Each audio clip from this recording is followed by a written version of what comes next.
دیارە لێستادا بارودۆخێکی دیارای خودخێرانێکی داری بۆ هۆی دواکەوتنی موچەی فەرمانبەران لە هەرێمی کوردستان بوونی هەیە. باس لە کێشە سیاسیەکان ململانە سیاسیەکان دەکەین و کاریگەری لەسەر شایستەدارەکانی هەرێمی کوردستان و هاوکات موچەی فەرمانبەران و لەم نێوەندەشدا نەوتی هەرێمی کوردستان یا خود هەناردەکردنی نەوتی هەرێمی کوردستان بەکوێ دەگات. ئەم بابەتانە گفتوگۆ دەکەین بە میوانداری زۆر بەڕێز دکتۆر بەهرۆز جەعفەر کە بەڕێزیان بەڕێوەری پەیمانگای میترسیانن بۆ توێژینەوەی هەرێمەتی ڕاستەوخۆ لە ستودیۆی بەیانی کورسات میزبانە. دکتۆر سپاس بۆ ئامادەبوونی بەڕێستان بەخێراتی. سپاس بۆ زۆر سپاس. هەڵبەتە پێشتر بابەتێکە بوو کە نەوت لەژێر دەستی حکومەت هەرێمی کوردستانە موچەی فەرمانبەرانی بە تەواوەتی پێدابین نەدەکرا، کێشەی موچە هەربوونی هەبوو. لە ئێستادا بابەتەکە چوتە دەستی بەغداد، بەڵام دیسان هەرگرفت هەیە. هۆکاری ئەمە چییە؟ فەیلسوفی ئەمریکی جۆزف نای باز لە هێز دەکات. ئێمە بێ بەهێز بینە، بەهێز بۆ خۆمان پێکەین. هێزیش لای ئەو باس لە نەرمە هێز دەکات. هێزی نەرم هەیە کە من ناچمە ناو مۆزوعۆ، هێزی سەربازی هەیە، هێزی ئابووری هەیە، ینی هێز لەم سێشتا بینێتەوە. مەسەڵەن هێزی نەرم ئێستا کورسات وەکو ماڵی هەمووان کاریگەریشی گرنگ و گەورەی هەبێ لە عێراقا، ئەمە بە شێوەیەکی نەرم توانای گەیاندن و کاریگەری خۆی ئەمە هێزی نەرمە. هێزی سەربازیش بابەتی ئێمە نییە. هێزی ئابووری زۆر جەختی لەسەر ئەکاتەوە. هێزی ئابووری لە عێراقا 96 لە سەدی پشت بە نەوتە بەستی، یعنی سەرچاوی داهات نەوتە ئەفرۆشتن و دۆلاری خۆیان وەرەگرن. ئەمەیە نەوتیش بە دۆلارە فرۆشت، بە بەینێکی دیکە نافرۆشت. ئێمە لە دوای ڕۆخانی سەدام حوسێنەوە لە ساڵی 2023 کرانەوەیکی سیاسی، کۆمەڵایەتی، دیبلۆماسی، هەموو شتێکی بۆ کورد هاتە ئاراوە، ینی دەرگایەکی گەورە بۆ کورد قڕای ئاراوە. بەڵام لە هەرێمی کوردستان دەست درا بە گرێبەستی نەوتی. بۆیە یعنی وەڵامی پرسیارەکەی جەنابەت لێرە دەست پێ ئەکات وەکاری ئەمە چی بوو؟ دەست درا بە گرێبەستی نەوتی، بەڵام گرێبەستی نەوتی و مامەڵەکردن بەسەر چاوە سروشتەکانەوە بێ موسساتی لە پشتەوە بێت. ئەبێ موسساتی قانونی، دەستوری، فکری، مەراکیزی ئەبحاس و توێژینەوەی قوڵەمانەی لە پشتەوە بێ. بەڵام وەکو ئێستا حکوومەتی هەرێمی کوردستان و بەرپرسانی باڵا خۆیان گەشتون بۆ قەنەعاتە کە موسسات لە پشتیەوە نەبووە. کە موسساتیش لە پشتەوە نەبوو، تۆ هەڵا ئەەکەی. مەسەن هەڵەکە چییە؟ هۆکارەکە ئەوەی وەڵامی پرسیارەکەی جەنابەت ئەمەیە. بڵێن ئەم سەرمێزە کێڵگەیەکی نەوتە. باش 10,000 بەرمیل لەوتی تایە بۆ نمونە. من بۆ ئەوەی ئەم 10,000 بەرمیل لەوتە بەرمیل لێ نەوتیش بە $100، یعنی 10 ملیۆن دلارمان لێرە دەسەکەی. بە چۆن بیکەینە پارە و بیخینە گیرفانمانیان قاسی حکوومەت و بیدەین بە میلەت؟ ئەبێ عەقد بکەین، وانە ئەبێ کۆمپانیایەک بێت گرێبەست بکەین، لە گرێبەستەکەی باسیکەین. ئەم برادرانە لە بری خۆیان کۆمپانیای نیشتیمانی، کوردی، خۆماڵی، بواری نەوت و سەرچاوە سروشتەکاندا بمەزرێنن، توانای کەوادری کوردی بەرز بکەنەوە. چون 58 گرێبەستیان لەگەڵ کۆمپانیایی، ئەم کۆمپانیانش کۆمپانیای ئۆتۆی بەهێز نین کە گرێبەستیان لەگەڵ کردوون، بە نەتیجە تێچوو زۆر بووە. ئێستا ئەبینی یەکێکەڵێ 28 میلیارد دلار قەرزارین، یەکێکەڵێ 30 میلیارد دلاریش قەرزارین، کە کولفە زۆر بوو. تۆ مەسەڵەن کولفەی بەرەمێنانە، کولفەی هەناردەکردنە، کولفەی فرۆشتن و بە بازارکردنە، ئەم دۆخە دروست دەبێت.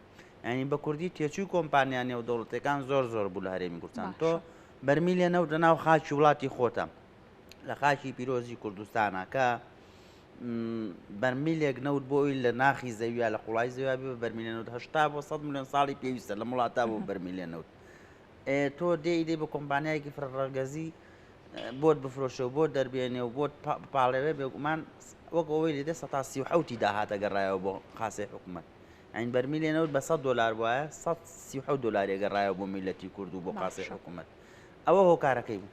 باشە دکتۆر، هەڵبەتە بابەتێکە بوو لە پرۆژەسەی بودجەی ساڵ 2023 کە لە سوودی کورد بێ، بەڵام دەبینین بابەتەکە بەم دیوەیان نییە.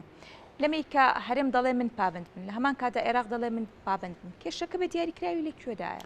کێشەکە بە دیاریکراوی لە ڕێگە سیارەم لێخوڕی وتم خاڵێگەی بیرم نەچی ئەم جارە لە تەلەڤیزیۆن باسی بکەم، چکە لە بەغاژ بووم زۆرە مواقعە خراپە مەبینی. بەڕاستی من زمانی بەڕەحمەت بێ جەنابی مام جەلالش 2 جار بە خزمەتی گەیشتم، برادران شایدن، کاتە تەمەنی شێو تۆشم نەبوو، بەڵام وەکو سەحافە ئەچوونە خزمەتی. ئەمەی لای خوارەوە کێشەکە بە دیاریکراوی. پێشەوەی باسی بەغاەوە بکەم، ینی تەلمیحێکە دەم بۆ هەموو بە ڕێزانەیەسێک جوان لە ئێمێ بڕۆن سەیری سایتی پەرلەمانی کوردستان یا پەرلەمانی عێراق. پەرلەمانی کوردستان کەمزان ساڵی 92 چێ پەرلەمانتار بوو، هەموو وەجهی گەورە و نەجیب و کەسانی ئەکادیمی و خەڵکانی بە ئەزمون و ئاست بەرز بوون لە ساڵی 92 بەڵام ئێستا وەرە سەیری لیستەکە بکە بزانم کێ وانە لە پەرلەمانە لە بەغایە لە هەرێمی کوردستان. پێشووتر لە تیمی کوردی کێشەکە بە دیاریکراوی ئەمەیە تیمی کوردی لە دوای 2023ەوە کەسانی یعنی وەکو جەنابی مامجلال بوون خەڵکانی بە ئەزمموی وەکو ینی مناڵێن بە ئەزمون ناو نایەنم ینی وەکو مامجلال لێو بوون بەڵام ئێستا دەبینی خەڵکی دیکەش هەیە بەڵام ئەو تیمەی کە تیمی کووردە بەگشتی باسەکەم لە پەرلەمانتار لە وەزیرەکان لە نائیبی وەزیرەکان نزیکە 600 پۆستی کورد لەوێن نەتوانراوە ئەو ڕۆڵەی ئەو پڕ بکرێتەوە پێشووتر هەموو لایەنە عەرەبیەکان دەچوونە بەغدا کێشەی شیعە و شیعی حەل دەکرد سونە و شیعی حەل دەکرد کورد و ئەمانەشی ڕاگرد و بەڵام کە جنابی مامجلال لە ساحەکان نامێنێت دەم حقیقەتت پێ بڵێم چکە تۆ کارکتەری بەهێزت پێویستە تۆ لە ساحەیەکە کە یاریەکە زانی بەرامبەرەکە و 22 یاریزانی هەیە ئێمە کەمینین بە 4 یاریزانە ڕوین خۆ مەفروزم 4 یاریزانە ئێمە بەرامبەر بە 4 یاری بە 16 کەسیوان یاری بکە بە لاعیبی بەقوتەوە بشتە ساحەکەەوە بەڵامە بینی لەم 6 ساڵی ڕابردووە تیمی کوردی بە کوردی تیمێکی لاوازن بەعام باسەکەم ئەمە هۆکارێکی سەرەکی و کارێکی دیکە ئەوەیە کە ئارێمی کوردستان لەم واقعی ئێستاە تووشی فشاری بەغدا بۆتەوە فشاری هەرێمایەتی بۆتەوە کە ئێران و تورکیا بە دەرەجە یەکەن و فشاری ناوخۆیش کە ئەوینی موچە کەم بۆتەوە فشارە ناوخۆیەکە ئەوەیە کە یەکڕیزی نێوان لایەنە سیاسیەکان بەڕاستی کێشە سیاسیەکان ئەمەی قوڵتر کردوێتەوە هێشتا ئەبینی لەم دۆخەیە 2 مانگ موچە لەدراوە خەریکی پاشەقول لە یەکگرتن و قسە و قسەڵۆکن ئەوانە لەبەرەوە پێویستە ئەنجومەنێکی کوردی ئابووری سیاسی دروست بکرێت لە کەسی یەکەمی حیزبەکان وەکو حاجی قادری کۆیڵێ جۆشێ بدەن وەکو هەنگ تەکبیر بکەن بە بێدەنگ باشە لە ئێستادا ڕشنووسی پرۆژیاسای نەوت و غاز ئەگەر ئەم ڕژنووسە بێت و کاری لەسەر بکرێت و بچێتە بواری جێبەجێکردنەوە ئەمەیان چۆن لە سوودی کورد دەبێت ئەمە ویستم لە مداخلەیەکەمە قسەی لەسەرکەم بەڵام خۆی خۆش نییە پرسیارێک لە نەکاوتۆ مداخلەیەکەم گوتم مە وایە کۆمپانیای کوردی نیشتیمانی نەوتی دروست بکراوە ئەگەر ئەم ڕشنووسە تێ بپەڕێت لە بەغدا تەمەن بۆ 100 ساڵی دیکەش کورد نایەتەوە مای خۆی ئەم ڕشنووسی دەستورە بۆ لەبەرەوەی جارێ پێش هەموو شتێ یەک نوێنەری کورد ئەم ڕشنووسی دەستورەی نەخوێندوە ڕاستە یعنی من وەکو فلام کارتۆمانم عێراقە بە هەموو شوێنێکە هاتشم تا ئێستا حاولەکەم ڕشنووسەکە نەبینیوە کەس نەیبینیوە تۆ ڕشنووسە نەبینی چۆن دەتوانیت تێپەڕێنیت و ئەویستم ئەم پرسیارە بکەم بۆچی لایەنی کوردی تێدانیە و لایەنە کوردیەکانیژم کەس یەک نوێنەری کوردی ئەم ڕشنووسەی نەخوێندوەوە چۆن لە بەغدا تێپەڕێن ئەمە یەک من بە دڵنیایەوەم قسەی پێڵم کەس نەیخوێندوەوە تازە هاتووە ڕژنووسی یان حاضر کردووە لە نەبی ئیمزایکەین و ئەم قانونە تێپەڕن ئەمە یەک دوو ئەگەر ئەو ڕێم ڕژنووسەیە لەم یاسایە ڕێگە بە هەرێمی کوردستان نەدرێت کۆمپانیای نەوتی نیشتیمانی خۆماڵی کوردی دروست بکە بۆ مامەڵەکردن بە دەرهێنان و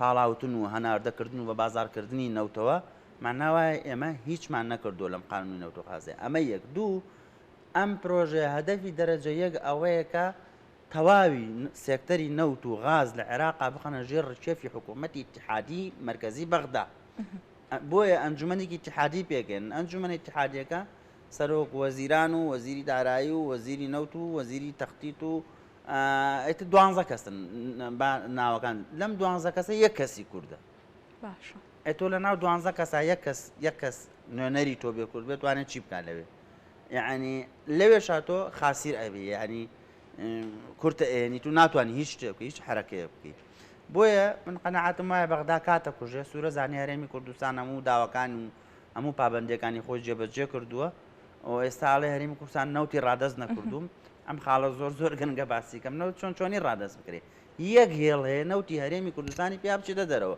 هێڵی بۆڕی کوردستان جێیانە کە ئەم هێڵە ڕائەگیرێ بەوەی دادگای نێوبژیوانی بڕیاری دادگای نێوبژیوانی ICC International Chamber of Commerce بەمە ڕائەگیرێت ئیتر نەوت لە چۆ هەنار دەکەم بەسەر سۆمۆ بیفرۆشێت تۆ بیفرۆشی من بیفرۆشم هەولێر بیفرۆشێ ئەبێ بە هێڵی بۆڕی کوردستان جێیانە نەوتەکە بچێتە دەرەوە تۆ ڕادگردۆ چۆن بینێرمە دەرەوە ئەمە یەک دوو ئەگەر بە تەنکەر بینێرینە دەرەوە کاتی نییە زۆر وەکو حاسیبە لێکی بمەوە 3480 تەنکەر نەوت دەبێ بەڕێوە بن بۆ بەسرا هەموو ڕۆژە لە هەرێمی کوردستانە نەوت ڕادەستی بەغدا بکەیت معقول نییە تۆ 3480 تەنکەر نەوت لە هەرێمی کوردستانە بچێت بۆ بەسرا نەوت تەسلی بکەیت ئاخیر قسە ئەوەیە کە کۆمپانیاکان هەناردەکردنیان ڕاگردو لە هەرێمی کوردستان مەسەڵەن پێت ئۆیل لە گەرمیان لە چێلگەی چاسوورق ڕایگردو دیNO لە ئێتر لە شێخان و لە شێلگەی فیشخابور و لە ئەمانە یعنی زۆربەی چێلگە سەرەکیەکانی هەرێمی کوردستان یان ڕایان کردووە بەرهەمێنانیان کەم کردوەوە ئیتر نەوت چۆنی تەسلیم بکرێت. باش ئەم هەناردەکردنە بەکوێ دەگات؟ ئەم هەناردەکردنە دوێنێ شەو ئیدارەی ئەنجومەنی ئیدارەی دەوڵەتەوانی کە حکوومەتیان لە بەغدا پێگەێناوە کۆبنەوەیان کردووە بڕیار وایە وەڵامدەری داخوازیەکان یاریێمی کوردستان و خەڵکی و کوردستان بن و موچە دەست بە دابشکردنی بکرێت لەم هەفتەیە ئەکی دەما ئەچێتە ڕێوە بەڵام دوای دوو مانگ گرنگە هەرێمی کوردستان تێگەیشتنی خۆی شەوازی بیرکردنەوەی خۆی لەگەڵ بەغدا بگۆڕێت. یعنی ئەم شەوازی بیرکردنەوەی ئەوەیە کە فعلا هەمویان بە یەک دەستە جەمعی نوێنەرایەتی خەیاڵدان و بیرکردنەوەی میلەتی کورد بکەن لە بەغدا نەگەرێکە و لە ئاوازێ بخوێنێت ئەمە کێشەکە چارەسەر ناکات. بەڵێ سپاس بۆ ڕوونکردنەوەکان زۆر سپاس بۆ دکتۆر باروس جعفەر بەڕێوەبەری پەیمانگای میتیتوانیان بۆ توێژینەوەی هەرێمەتی دووبارە سپاس بە بەڕێز.